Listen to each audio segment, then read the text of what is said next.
ओम शांति।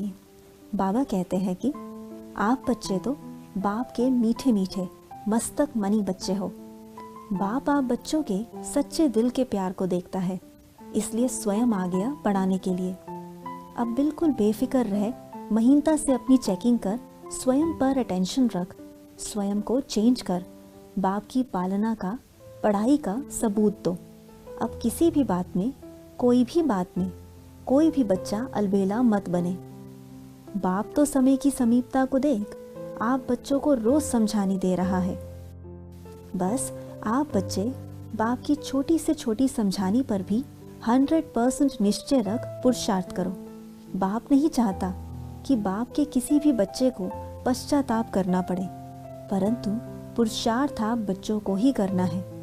इसलिए हर पल अपने पर अटेंशन रखो। देखो, बाप कहता है कि स्वयं को बेफिक्र बादशाह, हल्का, खुश और संतुष्ट रखना है। इसकी चेकिंग महीनता से करनी है।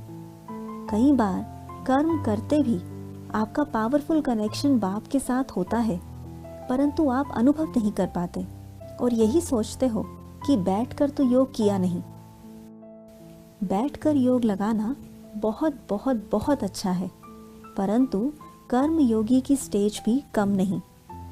बस इसमें कर्म कॉन्शियस होने की बजाय कर्म योगी अर्थात स्वयं को आत्मा समझ बाप के साथ कंबाइंड रहने का बहुत अभ्यास चाहिए। इसके लिए आप स्वयं की चेकिंग भी कर सकते हो। यदि आप महसूस करते हो कि आपके अंदर ज्ञान गुण शक्तियाँ अर्थात स्वयं की तरफ अटेंशन भी बढ़ रहा है और परिवर्तन भी हो रहा है, तो आप अपने पुरुषार्थ से संतुष्ट रहो। और यदि आप बच्चे बार बार डिस्टर्ब हो जाते हो, तो आपको बाप की याद के साथ साथ स्वयं के व्यवहार की तरफ अटेंशन भी बढ़ाना पड़ेगा। इसकी स्पीड तीव्र रखनी पड़ेगी, क्योंकि समय बहुत थोड़ा है और जैसे जैसे समय आगे बढ़ता जा रहा है तो पुरुषार्थ भी मुश्किल होता जाएगा।